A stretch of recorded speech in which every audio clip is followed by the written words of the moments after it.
Halo, selamat malam. Salam 123. Yes, yes, yes.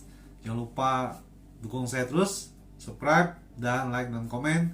Dan terima kasih yang sudah menonton dan yang lagi menonton channel saya mengucapkan terima kasih. Beribu-ribu banyak yang telah mendukung saya juga yang sudah mensubscribe. Hari ini kita mau bicara bagaimana kita mau mematikan suatu produk bersaing dengan kompetitor. Oke, mematikan suatu produk itu sadis banget ya bicaranya. Nah, jadi saya memiliki pengalaman di mana bagaimana kita perusahaan baru yang tidak ada nama dan di daerah tersebut tentunya saya bicara di Kalimantan, tidak ada nama, tidak ada merek apa ini, kualitasnya produknya seperti apa. Tentunya sebelumnya itu ada merek yang terkenal, harga murah, kualitas bagus dan keuntungan banyak. Bagaimana kita cara mematikannya? Tentunya ada banyak hal. Saya mau bicara hari ini bagaimana saya mengambil strategi pemasaran ketika saya memasang, bahasa saya memasang, mencari pelanggan dalam satu wilayah provinsi yang dimana konsumennya, pelanggannya, tokonya tidak mau ambil produk saya, dimana perusahaan saya baru dan baru mulai berkembang besar. Karena merek itu sudah tidak mau bermain dengan saya dan saya sudah datang ke toko itu dan saya hari ini mencari alternatif. Saya sudah konsultasi sama manajemen bahwa saya harus ke kabupaten. Terkadang kala sebuah toko di daerah provinsi merasa dia besar. Ya, ketika itu dia sudah merasa besar dalam suatu provinsi, dia merasa dia tidak butuh produk yang lain lagi atau perusahaan yang lain atau merek baru yang lain karena di sini sudah menguntungkan. Belum tentu diuntungkan dengan merek baru dengan perusahaan yang baru dan perusahaan baru itu kan belum kenal orangnya. Saya mau katakan di sini kepada setiap perusahaan, setiap para yang sudah berkembang, janganlah kita sebagai pemilik perusahaan atau manajemen berpikir seperti itu. Karena bicara Anda boleh memiliki modal yang besar, tetapi kalau SDM Anda tidak hebat, itu percuma yang saya katakan. Tetapi ketika sama juga ketika SDM-nya hebat, perusahaannya tidak mensupport atau modalnya kecil, tidak masalah. Intinya adalah waktu berjalan kita melihat kompetensi dalam adu strategi dalam penjualan. Dan ketika saya sudah meminta persetujuan dari manajemen, saya melihat ada potensi yang cukup besar di mana saya datangi suatu kabupaten dengan beliau toko yang mengambil barang ke provinsi. Pertama, dari sisi keuntungan itu terlalu besar, dia mengambil marginnya. Kedua, potongan harga mungkin bisa jadi provinsi tidak informasikan ke kabupaten. Saya menjelaskan pada toko seperti itu. Dan ketiga, mungkin dari sisi ada bonus yang lain-lainnya tidak diinformasikan kepada kabupaten. Saya berbicara itu belak-belakan kepada yang toko pemilik di kabupaten. Dan saya adalah orang yang perusahaan yang baru mau berkembang dan mau mencari konsumen atau mencari pemilik toko. Dan saya mau perusahaan kami besar di sini. Walaupun ambil produknya barang kami tidak terlalu banyak, yang penting daerah ini, kabupaten ini, produk kami ada. Dan saya pada saat itu saya berkata bahwa saya sangat optimis saya memberikan keuntungan yang besar karena kami adalah dari prinsipal dan distributor. Oke.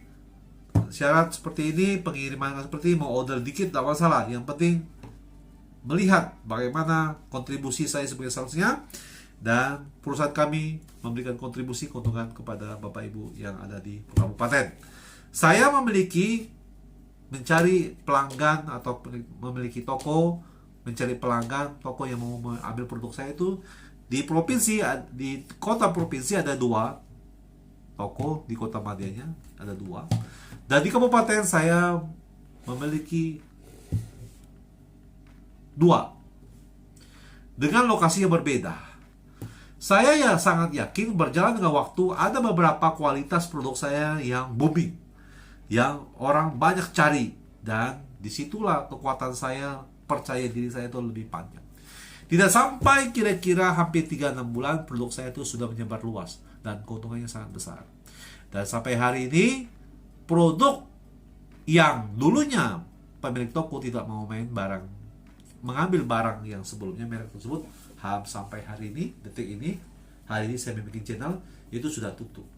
Saya mau katakan seperti ini, bukan saya yang hebat, tetapi tentunya perusahaan yang dulunya yang saya bekerja itu mendukung produk kami. Itu satu.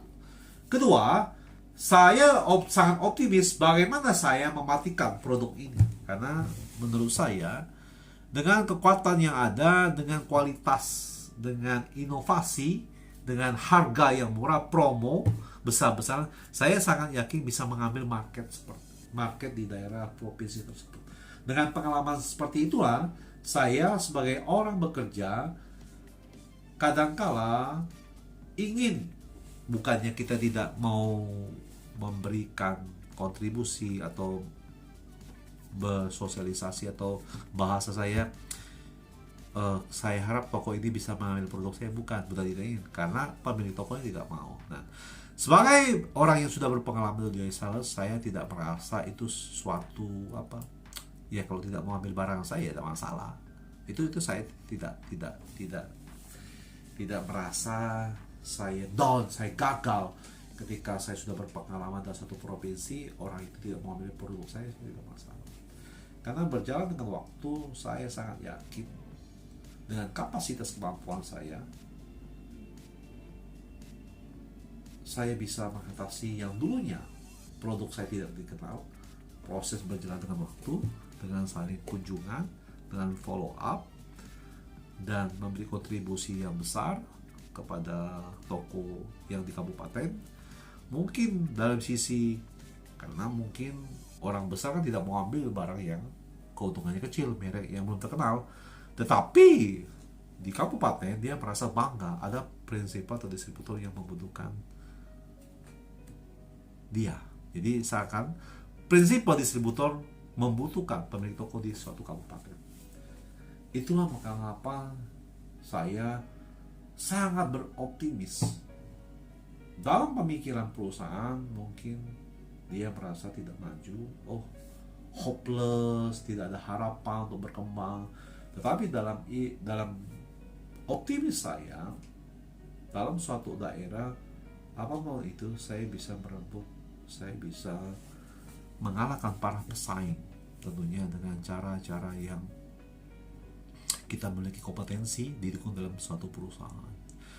Kepada rekan-rekan yang saya sales, ketika Anda tertolak atau merasa down saat ini, atau omset tidak naik atau apa, Anda harus introspeksi. Karena disitulah ketika Anda introspeksi, Anda belajar hal yang baru. Anda bisa komen di sini, Anda bisa chat sama saya, kita tukar pikiran. Saya tentunya tidak benar, tidak hebat, walaupun saya lagi belajar untuk lebih dari mengatur strategi, manajemen, semuanya. Tetapi selama saya bekerja, saya sudah mempraktekkan hal-hal tersebut, bagaimana caranya mematikan kompetitor, dan saya sudah mencapaikan hal itu. Tetapi sekarang saya akan berusaha bagaimana memberikan kontribusi bahwa keuntungan yang manajemen inginkan, tentunya top manajemen, level manajemen mau meraih keuntungan yang lebih besar. Nah, itu saya akan memberi, maksud saya itu akan dan memberi lebih maksimal dalam suatu perusahaan yang lain tentunya. Dan untuk teman-teman yang tentunya sedang menonton channel saya, Anda bisa melihat dari awal ketika saya menjadi sales di channel saya Indra 64. Anda bisa ketik di situ, ada tentunya yang dari awal mungkin saya berbicara dalam bahasa Inggris, dan kebetulan saya juga ada sakit. Nah, ini sudah channel saya, dan kedepannya itu berbicara tentang sales, tentang bagaimana menghandle pelanggan, bagaimana kompetitor saya itu adalah sahabat saya, dan bagaimana saya memberikan keuntungan buat perusahaan. Ketika perusahaan, nanti kita bicara, ketika perusahaan memberikan harga seperti ini bottom net, tetapi saya bisa menjual lebih tinggi, itu berarti perusahaan yang untung, bukan saya yang hebat. Tetapi memang kita ada perhitungannya, karena tidak mungkin dalam satu daerah dengan harga yang sama. Bicara tentang kecuali satu provinsi atau wilayah. Ini bicarakan Indonesia. Oke, teman-teman, sampai di sini sharing saya, konten saya. Kiranya teman-teman dimanapun kalian berada, supaya kalian bisa dukung saya, dan jangan lupa tolong subscribe supaya ini saya bisa mencapai 1000 subscriber, dan saya bisa memberikan konten-konten yang menarik, dan juga tentunya bisa menolong orang dimanapun kalian berada yang membutuhkan pertolongan di Indra 64, supaya saya bisa memberi kontribusi yang banyak. Terima kasih. Salam 123. Yes, yes, yes. Selamat malam. Wassalam. Semoga kalian diberikan rezeki, sehat selalu dimanapun kalian berada. Baik itu aktivitas di rumah, pekerjaan kalian diberikan kemudahan, diberikan rezeki yang berlimpah-limpah. Oke, selamat malam.